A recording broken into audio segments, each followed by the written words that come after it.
കാലമേൽപ്പിച്ച വലിയ ദുരന്തത്തിന്റെ ആഘാതത്തിൽ നിന്ന് പതിയെ കരകയറി വീണ്ടും ഒരു അധ്യയന വർഷത്തിലേക്ക് കടക്കുകയാണ് മലപ്പുറം പാങ് GLP സ്കൂളിലെ കുട്ടികൾ. വാൽപ്പാറ വാഹനാപകടം പ്രിയപ്പെട്ട അധ്യാപകരെ കവർന്നെടുത്തപ്പോൾ കുട്ടികൾ എങ്ങനെ സാധാരണ ജീവിതത്തിലേക്ക് മടങ്ങി വരുമെന്ന വലിയ ആശങ്ക അധ്യാപകർക്കും രക്ഷിതാക്കൾക്കും ഉണ്ടായിരുന്നു. പാങ് GLP സ്കൂളിൽ നിന്നും നിഖിൽ പ്രമേശ്. നിഖിൽ, സ്കൂൾ അടച്ചുപോയ കുട്ടികൾ തിരിച്ചു വരുമ്പോൾ ആ ഒറ്റ അധ്യാപകർ പോലും ബാക്കിയില്ല എന്നുള്ള മാരകമായ വേദനയുടെ നമ്മളന്ന് അവരുടെ സംസ്കാര ചടങ്ങിനൊക്കെ വരുമ്പോഴേക്കും വേദനയോടുകൂടി പലരും പറഞ്ഞതാണത്. എന്താണ് ആ സ്കൂളിലെ കാഴ്ച? അവിടെയും നിറങ്ങൾ നിറയുന്നില്ലേ?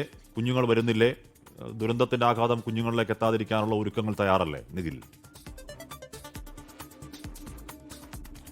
അമൃത, പഠിക്കൽ, അതോടൊപ്പം തന്നെ അഷ്മി, വെരി ഗുഡ് മോർണിംഗ്.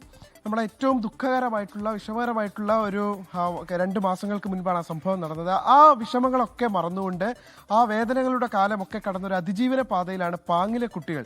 ഞാൻ നേരത്തെ സ്കൂളിൽ വരുമ്പോഴുള്ള അവസ്ഥയല്ല, പരിപൂർണമായി സ്കൂളിൻ്റെ സ്ട്രക്ചർ ആകെ മാറിക്കഴിഞ്ഞു. ഇവിടുത്തെ പഞ്ചായത്ത് ഏതാണ്ട് 30 ലക്ഷത്തോളം രൂപ ഈ സ്കൂളിന് വേണ്ടി അനുവദിച്ചുകൊണ്ട് സ്കൂളിൻ്റെ ഒരു സ്ട്രക്ചർ ആകെ മാറ്റിയിട്ടുണ്ട്.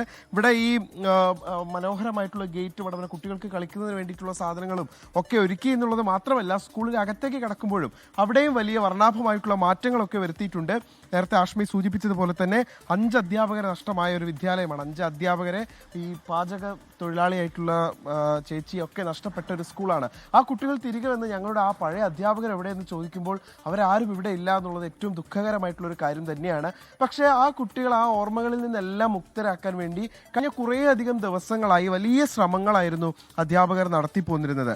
അവർ നിരന്തരം ആ കുട്ടികളുടെ വീടുകളിലൊക്കെ പോയി അവിടെയുള്ള കുട്ടികളെ നേരിൽ കണ്ട് അവരോട് സംസാരിച്ച് അവരെ ആ പഴയ ഒരു വിഷമത്തിൽ നിന്ന് അവരെ തിരികെ കൊണ്ടുവരാൻ വേണ്ടിയിട്ടുള്ള വലിയ ശ്രമങ്ങൾ നടത്തിയിരുന്നു. ഇപ്പോൾ ആ സ്കൂളുകൾക്ക് ക്ലാസ് മുറികൾക്ക് അകത്ത് ഒരുപാട് ബലൂണുകളൊക്കെ വെച്ചുകൊണ്ട് കുട്ടികളെ 1ാം ക്ലാസ്സിലേക്കൊക്കെ വരുന്ന കുട്ടികളെ സ്വാഗതം ചെയ്യുന്നതിന് വേണ്ടിയിട്ടുള്ള എല്ലാ ഒരുക്കങ്ങളും ഇതിനോടകം തന്നെ പൂർത്തിയാക്കി കഴിഞ്ഞിട്ടുണ്ട്. ഈ സ്കൂളിന് വേണ്ടി നാടൊന്നടങ്കം കൂടെ നിൽക്കുന്ന ഒരു കാഴ്ച കൂടിയാണ് ഹാഷ്മി നമുക്ക് കാണാൻ കഴിയുന്നത്. ഇന്നിപ്പോൾ ഇവിടെ പായസം കുട്ടികൾക്ക് വേണ്ടി ഒരുക്കിയിട്ടുണ്ട്, ബിരിയാണി ഒരുക്കിയിട്ടുണ്ട്. ഇതിനൊക്കെ അപ്പുറത്തേക്ക് അതുൽ നറുകര എന്ന കലാകാരൻ, ആ കലാകാരൻ്റെ ഒരു മനോഹരമായിട്ടുള്ള പ്രോഗ്രാം ഇവിടെ കുട്ടികൾക്ക് വേണ്ടി ഒരുക്കിയിട്ടുണ്ട്. അതൊക്കെ ഈ കുട്ടികൾക്കൊരു മാനസിക ഉല്ലാസം വരുത്തി തരുന്നതിന് വേണ്ടിയിട്ടാണ് ഒരുക്കിയിട്ടുള്ളത്. ഇത്ര മനോഹരമായിട്ടുള്ള ഒരു സ്റ്റേജാണ് ഇവിടെ ഒരുക്കിയിട്ടുള്ളത്. അതൊക്കെ ഈ പരിപാടിക്ക് വേണ്ടിയിട്ടാണ്. ഒരുപാട് ആളുകൾ ഇവിടെ നിസ്വാർത്ഥരായി ജോലി ചെയ്യുന്നത് നമുക്ക് കാണാൻ കഴിയും. ഇന്നലെയൊക്കെ വന്നപ്പോൾ ഞാനത് കണ്ടുകൊണ്ടിരിക്കുകയായിരുന്നു. നിങ്ങളിവിടെ ജോലി ചെയ്യുന്ന ആളല്ലേ? ഇതിന് വേണ്ടിയിട്ട് വന്നതാണ്. ഈ സ്കൂളിന്റെ സാഹചര്യങ്ങളൊക്കെ കേട്ടപ്പോൾ എന്താ തോന്നിയത്? സാഹചര്യങ്ങൾ കേട്ടൊന്ന് തോന്നാൻ ഇതന്നെ ഇപ്പം നമുക്ക് നമ്മുടെ ടീച്ചേഴ്സ് ഇല്ലാത്ത ഭയങ്കര സങ്കടത്തിൽ നിൽക്കണേ ഞങ്ങൾ. ഇനിയിപ്പോൾ ഈ കുട്ടികളോട് വരുമ്പോൾ എന്തായിരിക്കുന്നില്ല, നമുക്ക് ഇങ്ങനെ ഈ കുട്ടികൾ വരവായിരിക്കുന്നില്ല ചിന്തയിൽ നിൽക്കുന്ന അവസ്ഥയിലാണ് ഞങ്ങൾ നിൽക്കുന്നത്. സങ്കടം വന്നു ഉണ്ട്. എന്നോട് ഇന്നലെ ഇവിടെ വന്ന സമയത്ത് പുള്ളി അത് ഷെയർ ചെയ്യായിരുന്നു. ഒരുപാട് പ്രയാസം തോന്നി സ്കൂളിന്റെ സാഹചര്യങ്ങളെ കുറിച്ച് കേട്ടപ്പോൾ എന്നുള്ളത്. ഇവിടേക്കൊരു വർക്കിന് വേണ്ടി വന്ന ഒരാളാണ്, അദ്ദേഹത്തിന് പോലും അത്രയും പ്രയാസം അനുഭവപ്പെടുന്ന സാഹചര്യം ഉണ്ടായി. എന്തായാലും ഇനി ദുഃഖമോ കണ്ണീരോ ഒന്നും ഈ സ്കൂളിൽ ഉണ്ടാകാൻ പാടില്ല എന്നാണ് ഇവിടുത്തെ നാട്ടുകാരും അതോടൊപ്പം തന്നെ PTA പ്രവർത്തകരും അവരൊക്കെ പറയുന്നത്. അപ്പോൾ അവരൊക്കെ ഒറ്റക്കെട്ടായി നിന്നുകൊണ്ട് ആ കുട്ടികൾക്ക് തിരികെ വരാൻ വേണ്ടി ഉള്ള പരിശ്രമങ്ങളാണ് നടത്തിക്കൊണ്ടിരുന്നത്. അതിനുവേണ്ടി വലിയ ശ്രമങ്ങൾ പുതിയ 5 അധ്യാപകർ വന്നിട്ടുണ്ട്. പ്രധാന അധ്യാപകനടക്കം 5 അധ്യാപകരോട് വന്നിട്ടുണ്ട്. അവരുടെ വലിയ ശ്രമങ്ങൾ അതിന് പിന്നിലുണ്ട്. അവർ നിരന്തരം ഈ കുട്ടികളുടെ വീട്ടിലൊക്കെ പോവുകയും അവരെ നേരിൽ കണ്ട് സംസാരിക്കുകയും അവരെ പഴയ ഓർമ്മകളിൽ നിന്ന് മുക്തരാക്കാൻ വേണ്ടിയിട്ടുള്ള ശ്രമങ്ങളൊക്കെ നടത്തുകയും നിങ്ങൾ നന്നായി പഠിച്ചാലേ, നല്ല മാർക്ക് വാങ്ങിയാലേ ആ അധ്യാപകർക്ക് സന്തോഷമാകൂ എന്നൊക്കെ അവരെ പറഞ്ഞു പഠിപ്പിച്ച് ആ രീതിയിലേക്ക് അവരെ മാറ്റിയെടുക്കാനുള്ള ശ്രമങ്ങൾ നടത്തിയിട്ടുണ്ട്. ചെറിയ കുട്ടികളല്ലേ, അവരെ സംബന്ധിച്ചിടത്തോളം അത്ര ബുദ്ധിമുട്ടുണ്ടാകില്ല അത് ഉൾക്കൊള്ളാൻ. അങ്ങനെ ആ രീതിയിൽ അവരെ പറഞ്ഞ് പ്രാപ്തരാക്കി അവരെ പൂർവ്വ ജീവിതത്തിലേക്ക് തിരികെ കൊണ്ടുവരാനുള്ള ശ്രമങ്ങൾ അധ്യാപകർ നടത്തിയിട്ടുണ്ട്. അതുകൊണ്ട് തന്നെ ഇനിയിപ്പോൾ വലിയ പ്രയാസങ്ങൾ ഉണ്ടാകില്ല എന്നാണ് നമുക്ക് മനസ്സിലാക്കാൻ കഴിയുന്നത്. ഈ സ്കൂളിലെ മുഴുവൻ കുട്ടികൾക്കും സമീപത്തെ ഒരു ബാങ്കാണ് ബാഗുകളൊക്കെ നൽകിയിട്ടുള്ളത്. ഇവിടെ സമീപത്തെ ഒരു നമ്മളോടൊപ്പം ഉണ്ട്.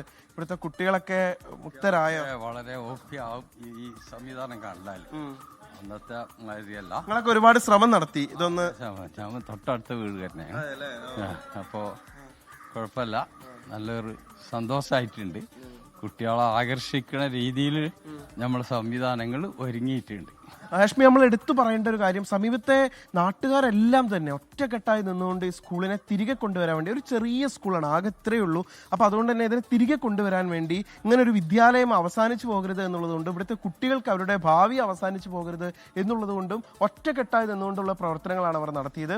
കുട്ടികൾക്ക് വേണ്ട എല്ലാ കാര്യങ്ങളും ചെയ്തു. ഞാൻ നേരത്തെ സൂചിപ്പിച്ചതുപോലെ തന്നെ കുട്ടികൾക്ക്, ഇവിടുത്തെ മുഴുവൻ കുട്ടികൾക്കും വേണ്ടിയിട്ടുള്ള ബാഗ് നൽകിയിട്ടുള്ളത് സമീപത്തെ ഒരു ബാങ്കാണ്. മറ്റ് വിവിധ സന്നദ്ധ സംഘടനകൾ പുസ്തകങ്ങളും പെന്നും എല്ലാം നൽകി, പെൻസിലുകളും എല്ലാം നൽകി.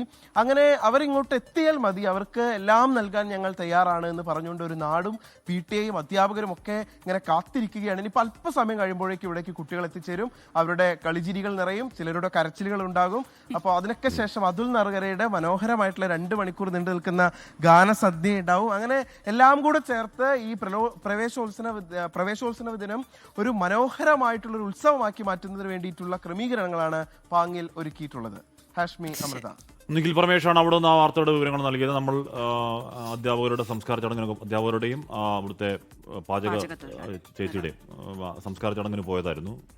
ഏറ്റവും വേദനിപ്പിച്ചതെന്ന് പറഞ്ഞാൽ ഇവരുടെ അവരെ കാണാൻ വേണ്ടി പഠിപ്പിച്ച കുഞ്ഞുങ്ങൾ വന്നിക്കുക. അവർ കരയൊന്നുമില്ല, അവർക്ക് മുഖത്തെന്തോ ഒരു ഭയങ്കര വേദന ഉണ്ടാക്കിയ ഒരു ദൃശ്യമാണ്. കുഞ്ഞുങ്ങളല്ലേ, അവരൊക്കെ അതിൽ നിന്ന് അതിജീവിക്കും, മുന്നോട്ടേക്ക് പോയല്ലേ പറ്റൂ. ഇവിടെ ആശമോൾ പറയുന്നത് ഫെലിക്സ് 9ാം ക്ലാസ്, ഫെനിൽ 2ാം ക്ലാസ്, ആശംസകൾ നേരാമെന്ന് ചോദിക്കുന്നുണ്ട്. എന്നാ അപ്പം ഫെലിക്സ് മോനും ഫെനിൽ മോനും എല്ലാവിധ ആശംസകളും.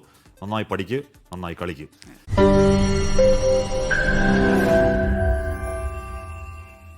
ലോകത്തെവിടെയായാലും ഏത് സമയത്തും 24 വാർത്തകളും ഓഗ്മെന്റഡ് റിയാലിറ്റി പാക്കേജുകളും എക്സ്പ്ലെയിനറുകളും വിശദമായി കാണാൻ ഞങ്ങളുടെ യൂട്യൂബ് ചാനൽ നിങ്ങൾക്ക് സബ്സ്ക്രൈബ് ചെയ്യാം.